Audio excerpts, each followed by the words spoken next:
ಇವತ್ತಿನ ಜನಾಂಗವನ್ನ ಜನ್ಝಿಗಳು ಅಂತ ಕರೀತಾರೆ, ಜನ್ಝಿ ಅಂತ. ಆದರೆ ಬೇರೆ ಎಲ್ಲ ಕಡೆಗಳಲ್ಲಿ ಜನ್ಝಿಗಳು ಗಲಭೆ ಮಾಡ್ತಾ ಇರೋದನ್ನು ನಾವು ನೋಡ್ತಾ ಇದ್ದೀವಿ.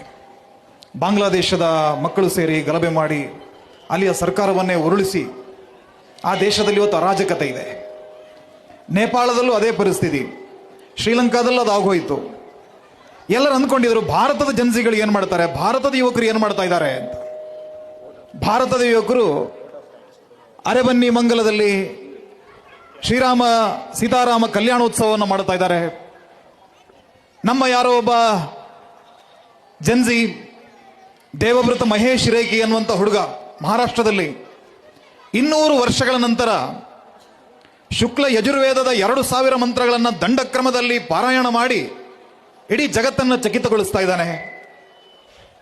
ಭಾರತದ ಜನ್ಝಿಗಳು ಸಂಸ್ಕೃತಿಯ ಕಡೆಗೆ ಮುಖ ಮಾಡಿದ್ದಾರೆ, ರಾಷ್ಟ್ರವನ್ನು ಒಗ್ಗೂಡಿಸುವಂತ ಕಾರ್ಯದಲ್ಲಿ ತೊಡಗಿದ್ದಾರೆ, ಧಾರ್ಮಿಕ ಪ್ರವೃತ್ತಿಯನ್ನು ಬೆಳೆಸ್ಕೊಂಡಿದ್ದಾರೆ.